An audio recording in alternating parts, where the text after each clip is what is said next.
Tadi kan Allah mention telah tampak kerusakan di daratan dan di lautan. Apa tuh Sat? Yang terjadi Sat? Ujiannya tuh sebenarnya bukan cuma sekedar orang yang berkuasa yang rusak. Tapi ujiannya juga apakah kita sebagai orang kecil itu ngerusak juga? Deforestasi itu kan luar biasa cepat. Sehingga hutan yang harusnya menjadi reservoir air ya. Ketika air turun tuh dia menyerap, menyimpan, itu menjadi perantara aja. Jadi ketika air turun di situ, ya udah habis.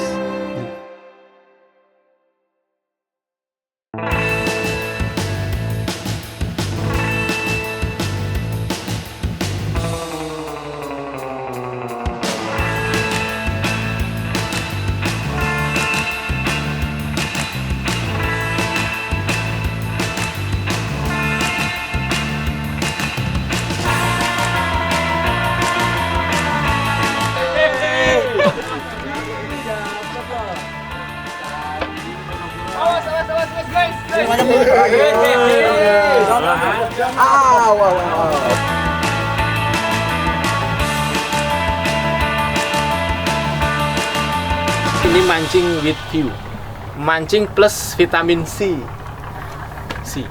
Laut.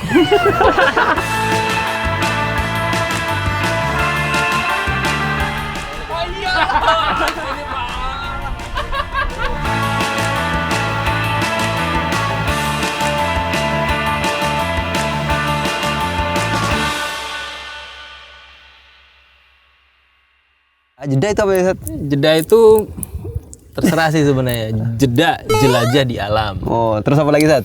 Jejak di alam. Oh, menarik. Satu lagi. Dapat piring cantik. Apa? Jenaka di alam.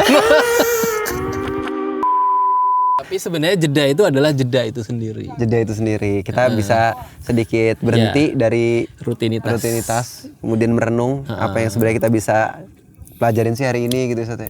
Dan gitu seperti yang sekarang kita lakuin, kita lagi dari laut. Dan ini tentunya adalah kegiatan yang sangat-sangat menggeramkan bagi Gen Z. Karena coba bayangin apalagi kegiatan yang mancing. Slow living, slow living. Gimana tuh Sat? Ya ini slow kita. Literally slow gitu. Bener-bener ya. Gen Z itu kan perpindahan scene-nya kan cepat ya. Ini bayangin ya? Dari ujung ke ujung itu laut, kemudian hanya ada angin bertiup dan ombak yang bergoyangi ke kiri ke kanan, terus kayak sambil nungguin ini kapan dapatnya. Justru itulah Pak. Gimana Sat? Dari sini kita akan mendapatkan banyak hal. Apa salah satunya Sat? Ya kita bisa melihat laut secara langsung. Wah. Jadi ya kita di sini memang melihat alam yang luas, mengamati, kalau bisa sih mengambil hikmah dari ini semua. Ini kan laut ya Pak ya. Kalau dalam Al-Quran itu laut itu disebut sebagai Al-Bahar kan. Al-Bahri ya, itu lautan ya. Kalau daratan Al-Barri. Dan menariknya kalau kita buka Quran, itu kata-kata Al-Barri atau daratan itu disebutkan 13 kali. 13 kali. Nah, Al-Bahri, lautan, itu disebutkan 32 kali. 32 kali. Artinya? Jadi 13 per 45 kali 100% sekitar 28,8%. Dan itu? Dan itu adalah luasan rasio daratan. Lingkaran bumi? Daratan dibanding dengan lautan. Oh, wow. Lautan tadi 32 per 45 kali 100%, itu 71,8 sekitar itulah, 71 sekian. Dan itu adalah rasio luasan persentase lautan dibanding dengan daratan. Jadi kalau dijumlahkan 100%. Itu kan menarik sekali nih, Al-Quran bicara daratan dan lautan. Dan di situ di Al-Quran itu bisa presisi gitu loh persentasenya. Ini menurutku satu keajaiban Al-Quran sih, yang dari sini saja, keren banget nih Quran. Pantesan untuk mengajak kita ke laut. Iya, itu karena kita ingin menikmati 71,8% ciptaan Allah. Luar biasa. Yang disebut dalam Al-Quran Al-Bari wal Bahri. Ini Al-Bahrinya gitu. Dan kalau kita buka di surat Ar-Rum ayat 41, itu disebutkan dzoharul fasadu fil barri wal bahri. Ya, bima kasabat aidinas. Nah, terkait laut itu sendiri, Sat. Tadi kan Allah mention telah tampak kerusakan di daratan dan di lautan. Apa tuh, Sat? Yang terjadi, Sat? Kita bisa lihat lah, itu ayat Al-Quran yang memberikan penjelasan yang clear sebenarnya, bahwa kejadiannya bukan lagi prediktif sih, tapi dzoharul fasadu itu kan berarti dia kan madhi ya, sudah terjadi, telah tampak kerusakan di daratan dan lautan. Dan kalau kita bicara dalam konteks kekinian misalnya, ya kita tahulah baru-baru ini terjadi banjir bandang, banjir longsor. Kemudian kalau di lautan ya kita lihat dari awal kita berangkat itu kan tadi banyak banget sampah ya. Banyak sampah. Dan kalau kita bicara mencari ikan, dulu orang mencari ikan cukup di pinggiran, Pak. Karena di sana sudah banyak ikan. Nah, sekarang kita harus ke tengah tuh, effortnya lebih banyak lagi. Dan di tengah pun juga kita bukan dapat tadi nggak dapat.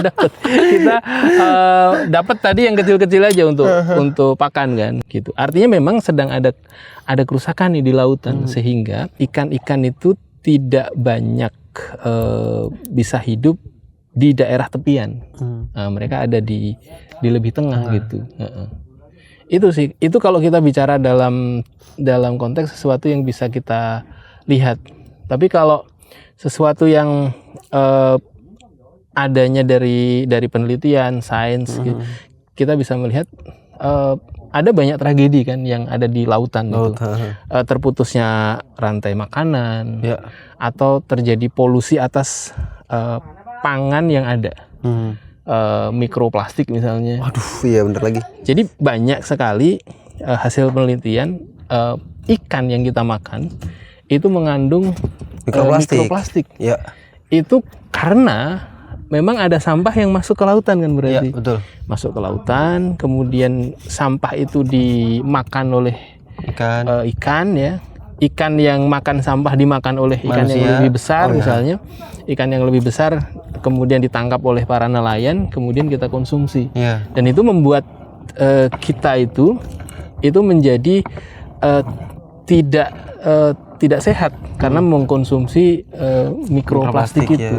Makanya kalau kita bicara tadi terjangkit ke aliran darah gitu kan. Jadi di ayat tadi disampaikan ada kerusakan di daratan, di lautan. Itu karena tangan manusia. Jadi ada, kalau dalam istilah sains namanya antropogenik. Antropogenik itu alam ketika disentuh oleh tangan manusia. Nah, itu bisa menghasilkan kebaikan tapi juga bisa menghasilkan kerusakan. Nah, yang dimention di ayat ini adalah kerusakannya kan. Adanya kerusakan karena campur tangan manusia. Dan di situ itu disampaikan Allah akan memberikan balasan sebagian kepada kamu agar la'allahum yarji'un, agar kamu kembali. Nah, kerusakan yang kita bisa lihat kayak bencana alam, banjir. Yang kemarin kita lihat ya, kayunya gelondongan itu. Luar biasa. Tiang listrik lebih loh. Dan menghempaskan banyak desa, rumah-rumah. Kita lihat juga truk ada juga batu-batu besar gitu ya. Itu kan kehancuran itu liyudhikohum ba'dalladzi amilu. Jadi dia itu menjadi pelajaran gitu yang ditimpakan kepada manusia, la'allahum yarji'un, agar manusia itu kembali. Nah, menurutku sadar gitu ya. Poinnya di situ sih. Bahwa tadi ada mikroplastik yang kita konsumsi, itu kan membuat kita kadang dalam pemicu kanker. Itu secara individual. Tapi secara umum ya itu akan menghasilkan ya mungkin peradaban yang lemah karena manusia banyak yang sakit gitu ya. Nah, di daratan juga tadi begitu, dengan adanya bencana dan lain sebagainya kan ada yang meninggal, ada yang terluka, ada yang harus mengungsi, ada yang kehilangan harta benda gitu. Jadi ini sebenarnya sebuah pelajaran buat kita ketika kita melihat laut yang sebegini luas sebagai ciptaan Allah yang seharusnya memang bisa diambil maslahatnya buat manusia, yaitu dikelola, diambil secara benar gitu. Sehingga kita memang mendapatkan kemaslahatan yang selayaknya, bukan kerusakan. Kalau dalam ekologi itu ada namanya ecological feedback loop. Jadi looping ya. Jadi manusia dengan alam itu kayak sesuatu yang timbal balik. Iya, ada timbal baliknya. Jadi apa yang kita berikan kepada alam itu akan berbalik kepada kita manusia. Dan di ayat tadi kan dijelaskan ya begitu. Jadi bencana atau sesuatu yang terjadi itu kan akibat ulah tangan manusia sehingga balik ke manusia. Dan kalau kita baca di ayat yang lain, misalnya hal jazaul ihsan ilal ihsan, itu juga bagian dari kalau kita memberikan kebaikan itu baliknya juga kebaikan lagi. Nah, itu ecological feedback loop. Jadi iya, dan itu yang terjadi. Kalau kita membuang sampah atau merusak laut, maka akan menghasilkan ikan-ikan yang mengandung mikroplastik, terkontaminasi, atau misalnya dengan rusaknya terumbu karang, itu kan membuat ikan-ikan tidak bisa berkembang biak dengan optimal gitu. Sejak kapan Antum suka memancing, Zat? Apakah ini adalah sebuah tradisi yang akan ditinggalkan oleh Gen Z? Gen Z? Enggak, ini sebenarnya dulu menjadi hobi waktu kecil sih, tapi nggak di laut, di sungai. Di sungai itu di belakang rumah itu kalau kita mancing tuh mudah banget, Pak. Seperti juga di laut, aku dulu pernah mancing juga, hilang. Nggak sesepi ini. Kemakan, Wak, itu, Wak. Oh, itu kemakan ya? Iya, Wak. Sayang ya. Iya, tapi ikannya nggak ikut ke atas. Bang Asbi, Bang Asbi, minta tolong dong.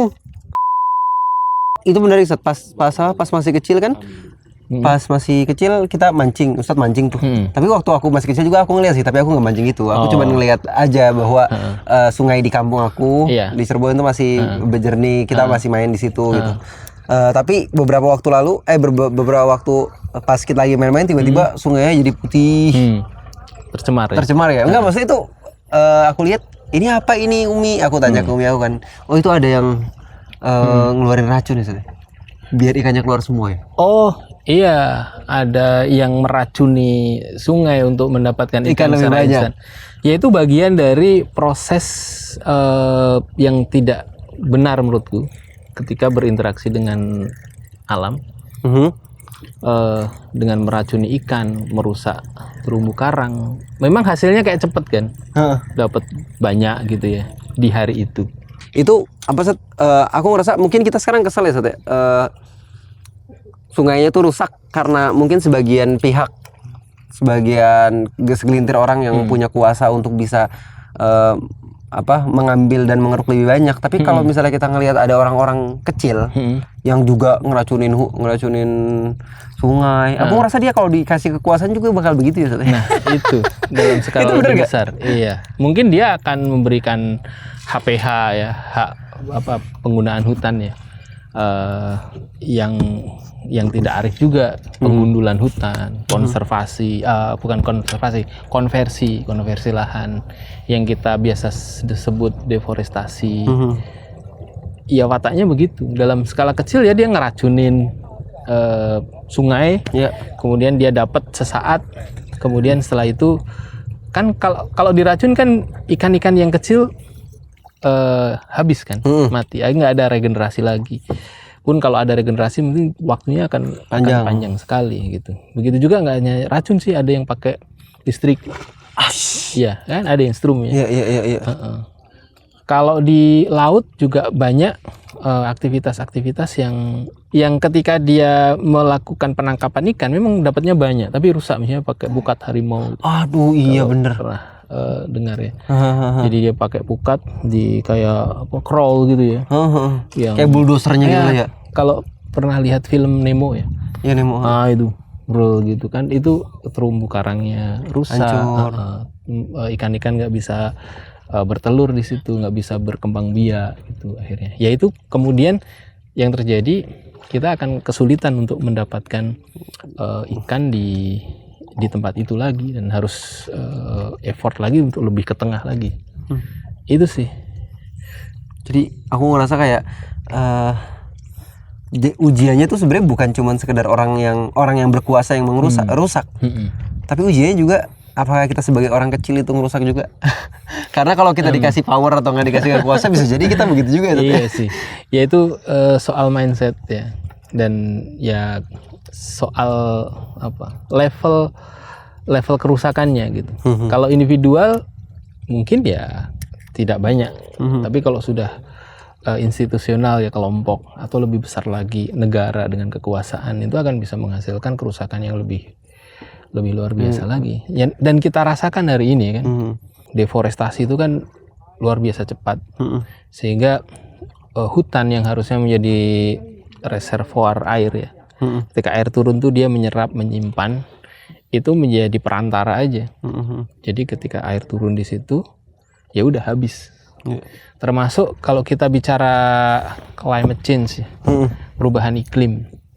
Itu kan kalau dalam teori klimatologi itu ya, itu disebutkan dengan panasnya udara ya, atau panasnya suhu, itu akan membuat air yang menguap itu akan menjadi lebih banyak. Lebih banyak. Oh, gitu.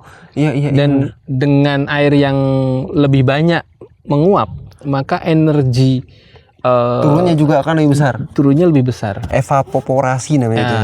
Dan pergerakannya juga akan memicu energi lebih besar. Makanya ada siklon apa gitu ya. Itu yang membuat tidak sekedar air turun secara lebih banyak, tapi juga badai dan seterusnya. Nah, ini kan terjadi akibat manusia menebang pohon misalnya. Dengan menebang pohon maka iklim akan menjadi lebih panas. Ya sederhananya kalau di depan rumah kita ada pohon besar atau di sekitar kita itu banyak pohon kan adem ya. Kalau nggak ada pohon kan panas. Nah, panasnya aja itu sudah membuat kita kan nggak nyaman. Nah, ditambah dengan kalau udah panas kita pasang AC. AC memang dingin buat kamar kita, tapi mengeluarkan ozon, lapisan O3 itu ke efek rumah kaca, ke efek rumah kaca, yang itu bisa menghasilkan itu tadi pemanasan global, climate change ya. Pemanasan global ini akan memicu banyak hal. Memang kita nggak akan ngelihat dalam jangka pendek ya. Ketika kita tebang pohon di depan rumah kita, kemudian iklimnya berubah, tapi kan ini akumulasi gitu. Dimana tadi kalau suhu itu naik 1 derajat, itu katanya penguapan air itu naik 7%. Bayangkan itu baru 1 derajat. Kalau kemudian naiknya itu lebih tinggi itu karena pemanasan tadi, ya berarti air laut yang sebanyak ini itu menguapnya makin banyak. Dan menguapnya makin banyak ini, kalau turunnya bersamaan karena energinya besar ya, setelah badai dan seterusnya, ini akan memiliki daya rusak ya, daya hantam yang lebih besar. Makanya kalau kita lihat kemarin tuh banjir di Aceh, di Medan, di Sumatera Utara, di Sumatera Barat, itu bagian dari apa yang sebenarnya manusia kerjakan untuk bumi. Itu sih menurutku. Bunyi apa tuh guys? Berpindah, Wak. Berpindah. Karena dia tidak mendapatkan ikan di sini. Ikannya udah habis di sini. Ya bukan hanya dia, kita juga kita juga harus berpindah ya. Bener. Nah, ini yang mau kita makan ya. Ini bakal kita makan untuk makan siang nanti. Karena kita tidak berhasil menangkap ikan di spot ini. Ya Allah, ini sarden ya? Iya. Boleh lah. Doain ya teman-teman. Kita nggak makan ini.